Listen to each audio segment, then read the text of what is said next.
Assalomu alaykum saboqdoshlar. Hozir biz arab tili grammatika darsligimizning 6-darsini o'qiymiz. Endi biz ilgirki soatlik darslarimizdan boshlab grammatikaning xaritasini har bir darslarimizda qisqacha eskartib o'tamiz. Chunki bir grammatika o'quvchi o'zi shu fanninki, mayli har qanday fanda, grammatika bo'lsin, boshqa fan bo'lsin, shu fanning o'zining qayerda ketayotganligini, qayerga kelganligini bilishi zarur. Bunda bo'lganda o'quvchi shu fanni o'zining kallasiga sig'dira oladi. Biz bu grammatikaning xaritasini qisqacha o'zimizning kelgan yerigacha bir eslab o'tsak, an-nahv grammatika kelima va kalam ustida so'zlaydi. Undan keyin kelimani 3 turga bo'ladi. Ya'ni ism, fe'l, harf deb.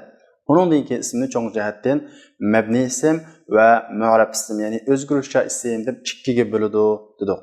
Shuningdek biz mabni ismlar bilan tanishib chiqib bo'ldik. Ya'ni mabni ismlar tugidi.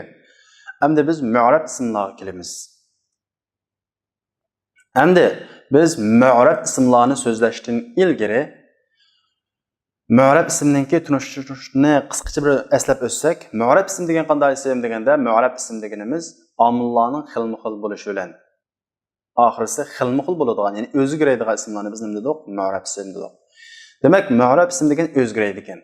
Nimadan nimaga o'zgaradi ekan deganda, pashlikni talab qilsa pash, zivarlikni talab qilsa zivar, zirlikni talab qilsa zirg o'zgaradi ekan. Demak, bu pash, zivar, zirdan iborat mush o'zgarishlarni qabul qiladi ekan dedik. Endi mushu o'zgarishlarni biz arab tilida deb ataymiz, i'rob deb ataymiz. O'zgarishlarning o'zini biz i'rob deb ataymiz. Bu nuqtadan bu o'zgarishlarni arab tilida bundaq cho'ng jihatdan ikki turga bo'lamiz. Asli i'rob deymiz. Asli i'rob va qo'shimcha i'rob deb ikki turga bo'lamiz. Asli i'rob degan nima desa, pashlik, zivarlik, zirlik bu arab tilidagi asli i'rob. Asli ism pashlik o'rnida shu pash alomati kelishi kerak. Zivarlik o'rnida zivar alomati kelishi kerak. Zirlik o'rnida zir alomati kelishi kerak. Endi yana bir turli ismlar bor arab tilida. Mu'rab, ya'ni o'zgaraydi. Jumladagi o'rniga qarab, beshiga kelgan omilga qarab o'zgaraydi. Ammo pashlik o'rnida shu pashga vakolatdan boshqa harf kelib o'zgaraydi. Pashlik o'rnida boshqa bir harf keladi, zivarlik o'rnida boshqa bir harf keladi, zirlik o'rnida boshqa bir harf keladi. Demak, bu asli alomatlar o'zi kelmay boshqa qo'shimcha alomatlar o'zgarishlar bo'ladi. Mana shu nuqtadan biz ismning i'robining turlarini cho'ng jihatdan ikki turga bo'lib so'zlaymiz. Asli i'robning alomati, ya'ni qo'shimcha i'rob deb ikki turga bo'lib so'zlaymiz. Deydi asnaf i'robul ism. Ismning i'robining turlari, ya'ni o'zgarishining turlari 9 turlik bo'ladi. Hammani umumiy qismiga vaqtimizda 9 turlik bo'ladi. Ya'ni asli holati bir xil, bir turlik. Ya'ni asli holati degan gap pashliki pash bilan, zivarliki zivar bilan, zirlik o'rinda zir bilan o'z holatida keladigan bu holat bu bir tur. Ya'ni buni biz asli holat deb ataymiz. Far'iy holat degancha deganda bu 8 turlik bo'ladi, 8 turlik. Buni biz tafsiliy so'zlaymiz. Endi alamatur raf'i bid-damma. Pashlik alomati damma bilan, ya'ni pash bilan. Alamatun nasb zivarlik alomati zivar bilan, fatha degan zivar alomatini ko'rsatadi. Alamatul jar zirlik alomati zir bilan, kasra degan zirlik alomatini ko'rsatadi. Demak, pashlik alomati pash bilan, zivarlik alomati zivar bilan, zirlik alomati zir bilan, ya'ni harakatli o'zi kelgan bo'lsa, buni biz asli holat deymiz. Endi qanday qismlarda shunday asli holat bo'ladi? Pashliki pash bilan, zivarliki zivar bilan, zirliki zir bilan qanday qismlarda shunday bo'ladi deganda, 3 turli qismlarda shunday pashliki pash bilan, zivarliki zivar bilan, zirliki zir bilan bo'ladi. Masalan, yaxtassu bil ismul munfarid al munsarif sahih. Birinchidan sahih, ya'ni tarkibida hech qanday kasallar bo'lmagan, munsarif, ya'ni g'ayri munsarif emas va birlik shakldagi ismlardan shunday bo'ladi. Masalan, kitobun desak buni tarkibida kasallar yo'q. Shundaqla munsarif, shundaqla munfarid, ya'ni birlik holatdagi ism. Mana shundaq birlik rajulun kitobun deganga qo'shash, shundaq qismlarda nima bo'ladi? Pashliki pash bilan, zivarliki zivar bilan bo'ladi. Masalan, qarasak, jaa zaydun. Mush yerga diqqat qiling. Jaa zaydun. Zayd degan bu ism. Shundaqla tarkibida hech qanday kasallari bo'lmagan sahih ism. Shundaqla munsarif ism, g'ayri munsarif emas. Shuningdek birlik shakldagi ism. Mana shuning uchun bu zaydun degan yerda fa'il bo'lg'achqa, fa'illikda pashliki pash o'zi keldi deymiz. Ikkinchidan bu Ve bil cari mecris sahih ve sahihlik orunda akıdıgan, yani sahihlik orunda turadigan isimlardan şundaq bo'ladi. Ama sahih isim degani tushundik, tarkibida hech qanday kasallar bo'lmagan ismni biz sahih dedik. Ama sahihlik orunda turadigan isim degan qanday isim deganda oxirgi harfi kasal, ammo shu kasal harfining ilgirki harfi sukun. Bunda bo'lib qolsa bu sahihlik orunda turadigan ism bo'ladi. Buna to'liq mutlaq sahih isim demaymiz, lekin sahihlik o'rinda deb qaraymiz. Masalan, jaa zaydun va dalvun deganga o'xshash. Dalvun degan qarasanglar, bu chilek degan gap, ammo oxirida voddan iborat bir kasal harf bor. Ammo bu kasal harfning ilgirki harfi bo'lgan lam sukun. Dalvun. Bu ism bu pashliki pashulan, zirliki zirliki zirlan bo'ladi. Üçüncüsü va bil jam'il mukassar deydi. Mukassar köplük, yani köplük qilgan vaqtimizda birlikka sundurilib, pochilinib köplük qilingan ismlarni biz arab tilida jam'al mukassar, jam'at taksir deb ataymiz. Mana bu shunday köplüklarmi? Nima bo'ladi? Pashlik pashilan, zo'rlik zo'rlan, zirliki zo'rlan. Masalan, rijalun, rajulun desak birlik, shundaqo. Rijalun desak köplük. Bu rijalun jam'at taksir, yani sundurilib ketgan köplük. Rijalun, rajulun qarasanglar birlik qanday ketdi? Sundurilib ketdi. Mana bu shuningda sahih munfarid ism zaydga o'xshash, sahihlikning o'rni turadigan ism dalvun deganga o'xshash va jamoat taksir ism rijalan deganga o'xshash. Uch xil ismlarda pashlikning alomati pash bilan, zibarlikning alomati zibr bilan, zirlikning alomati zir bilan bo'ladi. Masalan, jaa zaydun va dalvun va rijalun pashqoni. Keldi, hammasi keldi bo'lgandan keyin bu nima bo'ldi? Pashlik bilan bo'ldi. Ra'aytu zaydan va dalvan va rijalan hammasi zibr bilan bo'ldi. Marartu bi zaydin va dalvin va rijalin hammasi ba harfi jarga kelgan uchun hammasidan bo'ldi zir bo'ldi. Demak pashlik o'rnida pash bilan, zibarlik o'rnida zir bilan, zirlik o'rnida zir bilan keldi deymiz. Mana bu ismning i'robining birinchi turi, ya'ni asli bo'lgan turi. Pashliki pash bilan, zirliki zir bilan, zirlikka zir bilan. Endi ismningki far'iy alomatlari bor. Ya'ni pashliki pash kelmay boshqa bir harf keladigan, zibarlikka zir kelmay boshqa bir harf keladigan, zirlikka zir kelmay boshqa bir harf, boshqa bir o'zgarishlar bo'ladigan bunda holatlar bor. Buni biz tafsiliy so'zlaymiz. Birinchisi alamatul i'robil far'iyya. Far'iy i'robning alomatining birinchisi alamatur raf'i bid-damma. Endi bu 3 alomatningki birinchisi bo'lgan pashlik alomati pash bilan bo'ladi. Bu asli ekan shundaqo. Zibarlik alomati zir bilan bo'ladi. Qaranglar, zibar o'zi kelmay zir keldi. Zirlik alomati shu zir bilan bo'ladi. Bu uchchi bir deb muomala qilindi. Shunga biz buni far'iy, hammasini far'iy deb qaraymiz. Ammo tafsiliy kirgan vaqtimizda pashlik alomatining bilan ekan, pash bilan ekan, asli ekan shundaqo. Zirlik alomati shu zir bilan ekan. Zibarlik alomati zir bilan bo'lg'achqa buni biz far'iy deymiz. Zibarlik alomati zir bilan bo'lgan bo'lsa buni asli deydik. Zibarlik alomati zir bilan bo'lg'achqa buni far'iy deymiz. Ammo zirlik alomati shu zir bilan ekan. Unda bo'lsa bu qanday ekan? Asli ekan. Bu qanday ismlardan shunday pashliki pash bilan, zibarliki zir bilan, zirliki zir bilan bo'ldi deganda yaxtasu bi jam'il muannas salim. Muannas salim ismlar xos bo'ladi. Muannas salim ismi degan qanday ismdi? Birliki alif va ta orqali ko'plik qilinib, birligi sundirilmay ko'plik qilingan ismlar. Masalan, muslimatunga alif bilan ta'ni kelamiz, muslimatun bo'ladi. Muslimatun qaranglar, birlik qanday qilmadi? Sundirilmadi. Mu'minatunga mu'minatun, salihatunga salihatun. Birligi sundirilmay ko'plik qilingan alif va ta orqali birlik sundirmay ko'plik qilingan ismni biz nima deymiz? Jami muannas salim deymiz. Mana bu shunday qismlarda pashlik bilan bo'ladi, pash bilan bo'ladi. Masalan, ja'atni muslimatun. Menga musulmon ayollar keldi desam, yoki muslimatun fa'il oldu. Shundaqo, sharkatning egisi. Shuning uchun yoki muslimatun keldi pash.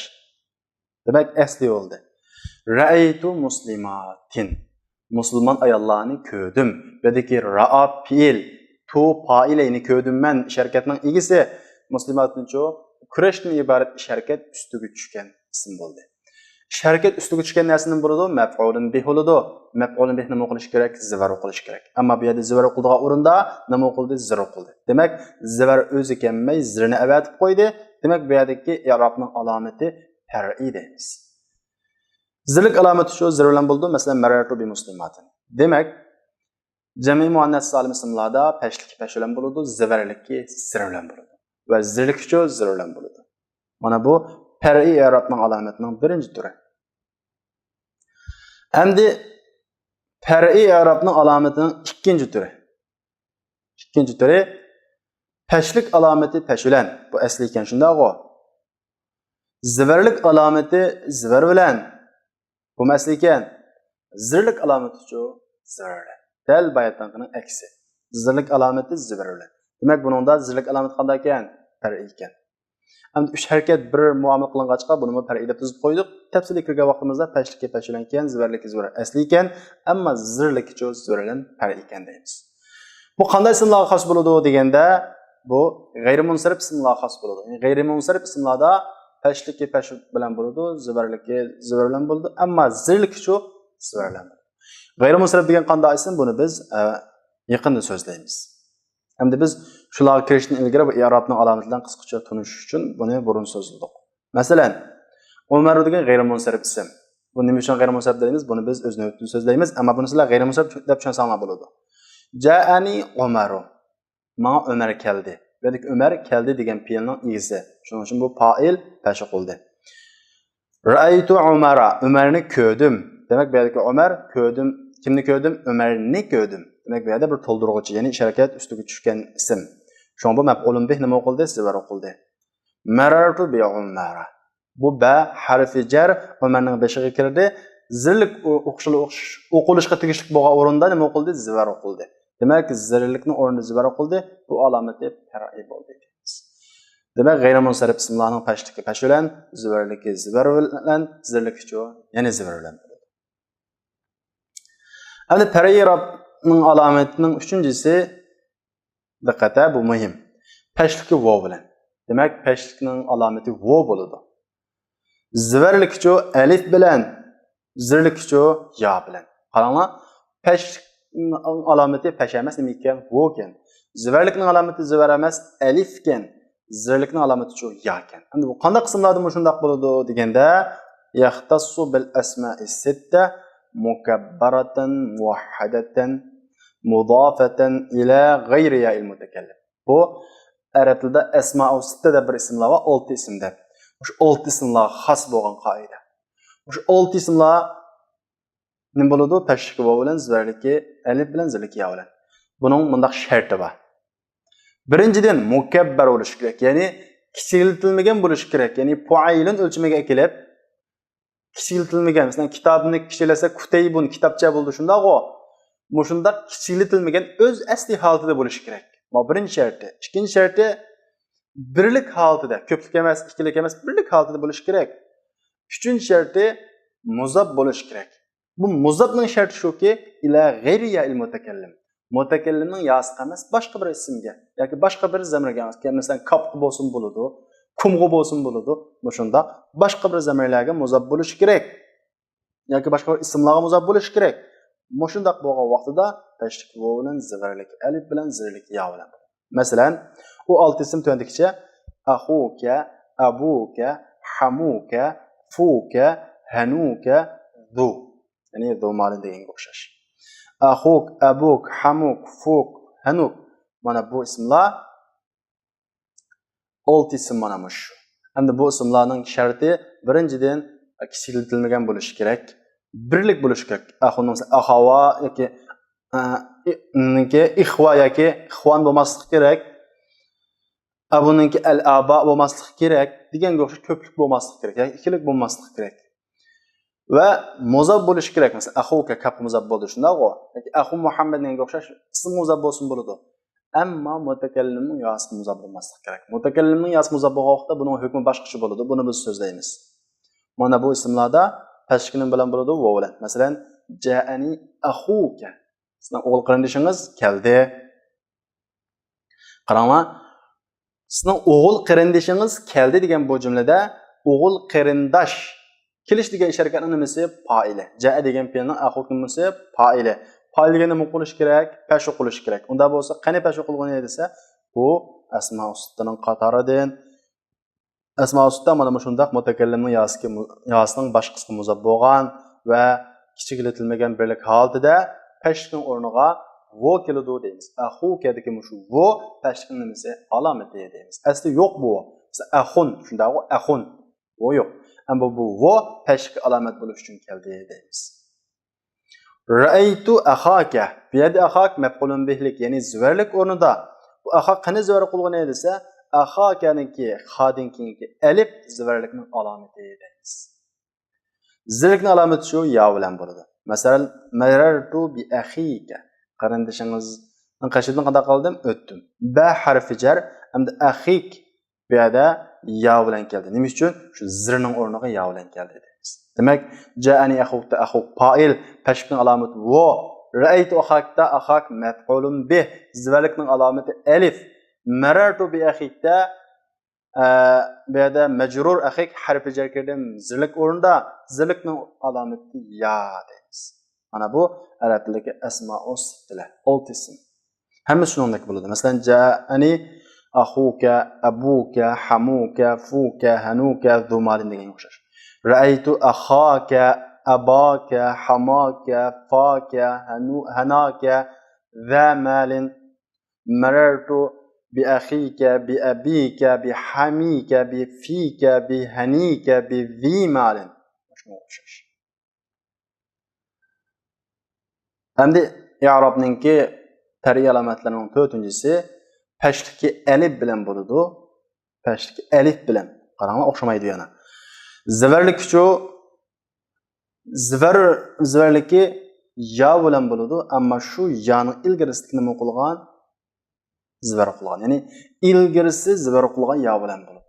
Ziverlik o'rnida. Zirlik alomati ilgirisi ziver qilgan ya bilan bo'ladi. O'xshash. Bu qanday ismlarga shunday bo'ldi deganda, yahtassu bil musanna. Ikkilik ismlarga xos hukm bu. Ikkilik ismlarga xos bo'lgan qoida. Masalan, va ikkilik ismlar shunday kila va kilta. Bu ikkilik bu zamirga muzab bo'lib keladi. Kilahuma, kiltahuma deb. Bunun qoidasi shu. Ya'ni pashki alif bilan ziver va zirliqi ilgirisi ziver qilgan ya bilan bo'ladi. Shundaqla ithnani va ithnatani degan son shunday bo'ladi. Shuningdek biz ism ishoratni o'rganib o'tgan. İsm işaretinin ikkilik şeklimi muş qoidaga tushadi.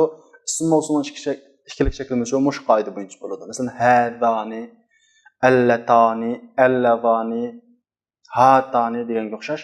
Ism ishoratning ikkiligi, ism mavsulining ikkiligimi, ya'ni pashtiki alif bilan ziverlikki ilgirisi ziver o'qilgan ya bilan zirlikki ilgirisi ziver o'qilgan ya bilan bo'ladi. Masalan, ja'ani ar-rajulani kilahuma wa ithnani. Mana ikki odam, uning ikkilisi keldi va ikki odam keldi deydi. Demak, bu yerdagi ja'ani, ja'a fi'il, ni maf'ul, ar-rajulani chu fa'il. Kelgani kim o? Rajulani.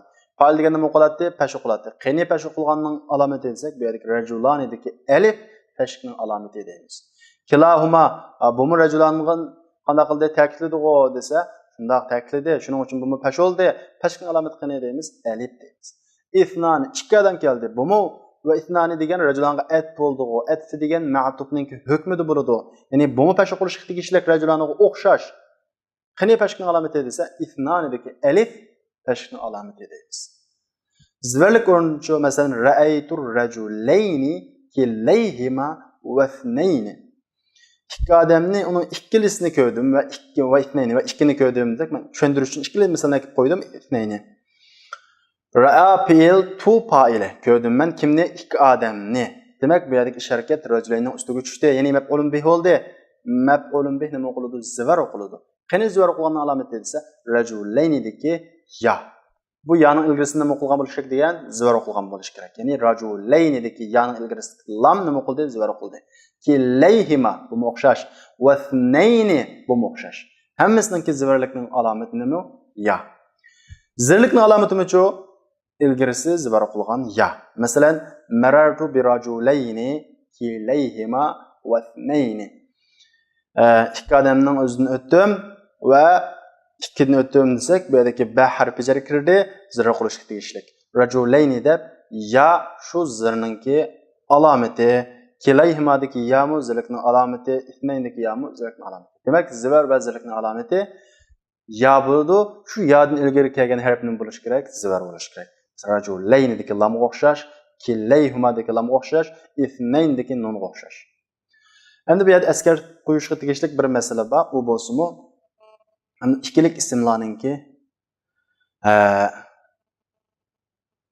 nuni oxirsini nima o'qiladi? Zir o'qiladi. Masalan, rajulani, ifnani deganga o'xshash. Bu doim zir bo'ladi. Va bu nun muzab bo'lgan vaqtida qanday qildi? Tushib ketadi. Biz buni ikkilik ismning qoidasi bo'lganda ham tafsili so'zlaymiz. Endi far'iy i'robning alomatlarining 5-inchisi pashlik alomati vav bilan bo'ladi. Zivarlik alomati ilgirki harfi zir o'qilgan ya bilan bo'ladi. Ya'ni zivarlik alomati ya bilan bo'ladi, lekin shu yaning ilgirisidagi harfi zir o'qilgan bo'lishi kerak. Zirlik alomati necha? Yana shu. Ya'ni ya bilan bo'ladi, u yadan ilgirki narsa nima o'qilgan bo'lishi kerak? Zir o'qilgan bo'lishi kerak. Endi qanday qismlarda shunday pashlik o'rni vav bilan zivarlik va zirlik o'rni ilgirisi zir o'qilgan ya bilan bo'ladi deganda yaxtassu bi jam'il muzakkar salim, bu birinchidan muzakkar salimga xos bo'ladi. Muzakkar salim degan qanday ism deganda xuddi muannas salimga o'xshash aylik shakldagi ism, lekin ko'plik qilgan vaqtimizda birligi parchalanmay ko'plik qilingan ko'plik shakldagi ismlarni biz jam'i muzakkar salim deb ataymiz. Masalan, mu'min, muslim desak buni ko'plik qilsak bu vav bilan orqali ko'plik qilamiz. Muslimuna, qarang, muslimuna. Demak, keyingi vav bilan nun keldi, ammo birlikdagi holat qanday qilmadi? Birlikdagi holati churilmadi. Va uli deganmi shunga o'xshash. Masalan, ulu deb keladi, uli. Pashlik o'rinda ulu deb keladi. Bu muzab bo'lib keladi. Zivarlik o'rinda va zirlik o'rinda ya bilan uli deb keladi. 20, 30 deganga o'xshash shu tufsallar 20 dan 90 qadar bu tufsallarga o'xshash pashlik o'rinda vav bilan va zirlik o'rinda ilgirkisi zir o'qilgan ya bilan bo'ladi. Masalan, buning misollari ja'ani muslimuna va 20 rajulan va ulu malin degan bu jumla qarasak, keldi menga musulmonlar. Bu yerdagi musulmonlar nima bo'ldi? Fa'il bo'ldi. Fa'il degan nima qiladi? Pash qiladi. Muslimuna. Qani pashning alomati desak, vo deymiz. Nedagi muslimuna deki vo pashning alomati. Agar pash bo'lmagan bo'lsa edi, bu yerga vo kelmasdi deymiz. Va 20 shunga o'xshash. Va 20 rajulan. Bumi etbi, ya'ni muslimga etbi, egashmi so'z. Shunga bu muslimonning hukmida bo'ladi, ya'ni fa'ilning hukmida bo'ladi. Shuning uchun bu yerda pashlik o'rni bo'lg'achqa, pashlik o'rni vav bilan keldi deymiz. Va 20 rajulan. Va ulu malin, ya'ni mal egisi keldi. Ya'ni mal egisi degan gap ulumu pashlik o'rni bo'lg'achqa vav bilan keldi. Agar bularning hammasi 20 muslimuna ulula pashlik o'rni bo'lmay, zivarlik o'rni bo'lgan bo'lsa, nima bilan keladi? Biz deganimizdek ilgirisi zir o'qilgan ya bilan keladi. Masalan, ra'aytu muslimina va 20 rajulan va uli malin. Qaranglar, musulmonlarni va 20 odamni va mal egisini ko'rdim degandiki, ko'rdim sharakat ustiga tushgan ism bo'ldi hammasi. Sharakat ustiga tushgan narsa nima bo'ladi? Maf'ulun bih bo'ladi. Maf'ulun bih degan nima bo'ladi? Zivar bo'ladi. Demak, balki musliminadagi ya zivarlikning alomati, 20 dagi ya zivarlikning alomati, uli dagi ya zivarlikning alomati deymiz. Endi zirlikning alomati shu desa, bu o'xshashlar ilgirisi zir o'qilgan ya bilan bo'ladi. Masalan, marartu bi muslimina va 20 rajulan va uli malin. Bu yerdagi ba birinchisining beshiga kirdi, qolgani vav bilan bog'langan bo'lg'achqa kirganga o'xshash muomala qilinadi. Ya'ni shuning hukmida bo'ladi. Shuning uchun hammasi ya bilan keldi. Bu yerdagi ya zirlikning alomati deymiz. Endi buningga o'xshashlar oxiridagi nun muzab bo'lgan vaqtda tushib ketadi va bu nun zivr qiladi. Nunus salama, ya'ni bu jami muzakkar salamning nuni maftuha zivr qiladi va yasqutu 'inda al-idafa. Buni boshqa bir ismga muzab qilgan vaqtimizda bu nun qanday qiladi? Tushib ketadi. Buni biz jam'i, ya'ni ko'plik ismning babiga bo'lgan vaqtimizda taxmin tafsili so'zlaymiz. Demak, jami muzakkar salim ismda pashlik vav bilan zirligi ya bilan bo'ladi. Bu yaning ilgirisidagi harf nima qilish kerak? Zir qilish kerak. Endi i'robning alomatlarining 6-inchisi, far'iy i'robning alomatlarining 6-inchisi pashni taqdir qilish bilan. Demak, pashlik oshib kelmaydi, ammo pashni ba deb taqdir qilamiz. yoki boshqa harf mi kelmaydi, baytni biz so'zlagandek vo mi kelmaydi, alif mi kelmaydi. Shu pet keladi, lekin biz ashada pashni ba deb taqdir qilamiz. Zivarliki zivarni taqdir qilish bilan, ya'ni zivarni taqdir qilib ba deb qaraymiz. Zirlikcho zirni taqdir qilish. Demak, uchala harakat bilan taqdiran bo'ladi. Qanday ismlarda shunday bo'ladi deganda, bu maqsur ismlarga xos bo'ladi. Maqsur ismlarga. Birinchidan maqsur ismlarga xos bo'ladi. Ikkinchidan mutakallimning yasiga muzab bo'lgan ismlarga xos bo'ladi. Kitobi, beyti, qalami deganga o'xshash mutakallimning yasiga muzab bo'lgan ismlarga mushu hukm beriladi. Hammani taqdir qilamiz. Mutakallimning yasiga muzab bo'lgan har qanday qismlarda shunday uchala harakat taqdiran bo'ladi, ya'ni taqdir qilinadi deganda, faqat bir xil holatda undaq bo'lmaydi. Ya'ni bu mutakallimning yasiga muzab bo'lgan ism muzakkar salim bo'lib qolsa undaq bo'lmaydi. Buni biz bu qanday bo'ladi? Hozir so'zlaymiz. Demak, maqsur ismlarda pashtikini taqdir qilamiz, zibarlikni taqdir qilamiz, zirlikni taqdir qilamiz. Va mutakallimning yasiga muzab bo'lgan ismlardami pashtikini, zibarlikni, zirlikni taqdir qilamiz. Ammo jam muzakkar salimninki ko'p jam muzakkar salim mutakallimning yasiga muzab qilingan vaqtda bu vaqtda taqdir qilmaymiz. Endi maqsur ism degan nima deganda, maqsur ism deganimiz va huwa ma fi akhirihi ma huwa ma fi akhirihi alif maqsura. Bu oxirida qisqartma, kichik alif bo'lgan, ya'ni alifun lozima deymiz. Qisqartma alif bo'lgan ismni biz maqsur ism deymiz. Maqsur ismni tafsiri bundan keyin so'zlaymiz. Masalan, ja'anil fata va g'ulami. Ja'anil fata va g'ulami. Qaraydigan bo'lsak, menga bir yigit va bir g'ulam keldi, bir xizmatkor yoki bir yigit keldi desam, fata degan yigit degan gap, g'ulam yo'q, bu xizmatkor degan gap. Menga bir yigit va xizmatkor keldi. Mana bir yigit va meni xizmatkirim keldi. G'ulami bu mutakallim yasiga muzab bo'libdi. Ja'a fi'il ni maf'ul. Al-fata cho al-fata fa'il. Endi bu fa'il degan nima qilishga tegishlik? Fa'il degan pash o'qilishga tegishlik. Qani bu yerdagi al-fataning pash o'qilingani desa, al-fata bu maqsur ism, ya'ni oxirisida lozim alif bo'lgan ism. Qisqartma lozim, davom bo'ladigan alif bo'lgan ism. Fata oxiridan bo'lgan alif bo'lgan. Demak bu maqsur ism. Moshundaq maqsur ismlarda pashlikni taqdir qilamiz.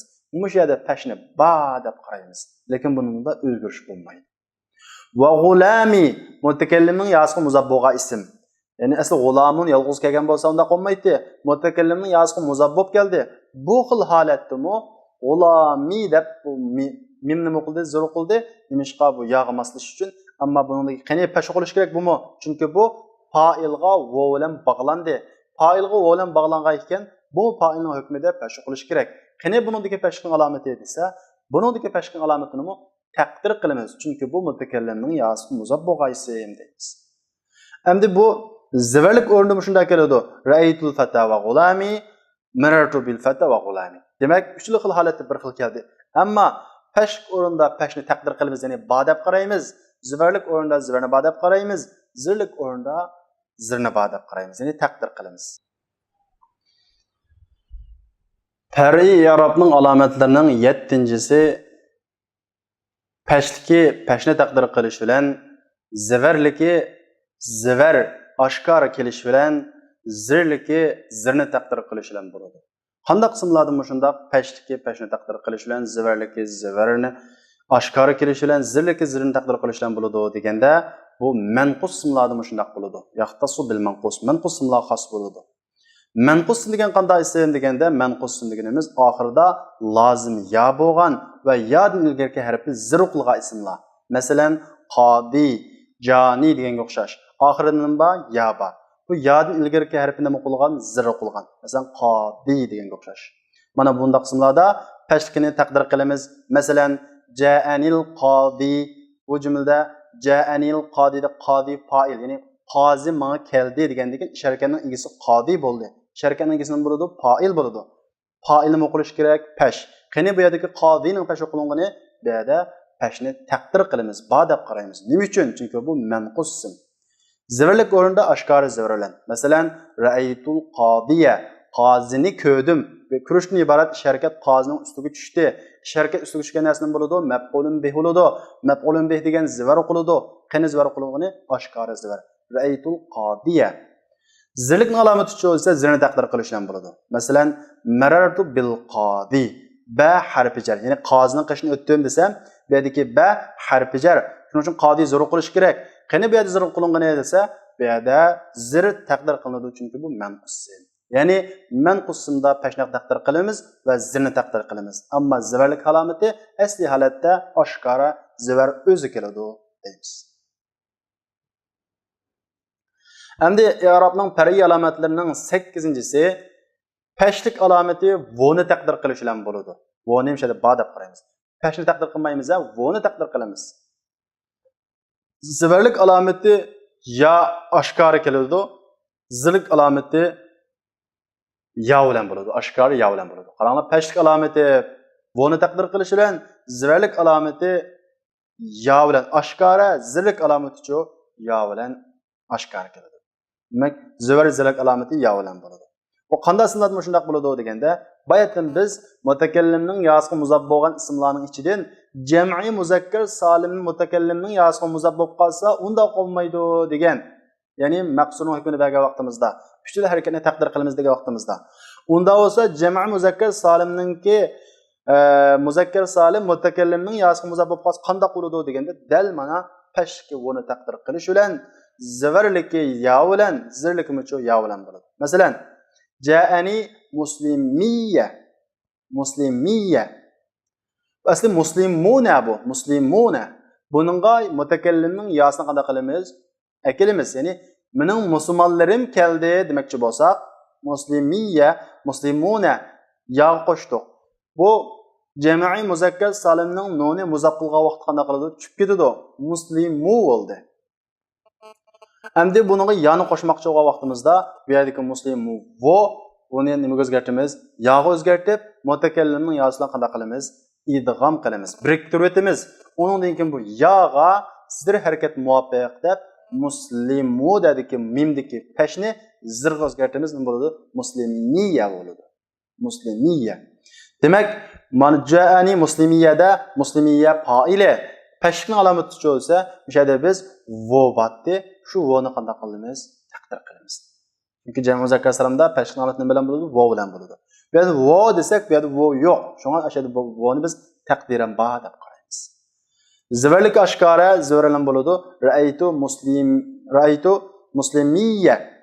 Ra'aytu muslimiyya zivar bilan bo'ldi. Ya bilan bo'ldi, ha? Ya bilan. O'xshash muslimiyya oyati ya bilan kelgan, ya bilan. Zivarliki ya bilan bo'ldi. Zirlikmi cho ya bilan. Marartu bi muslimiyya.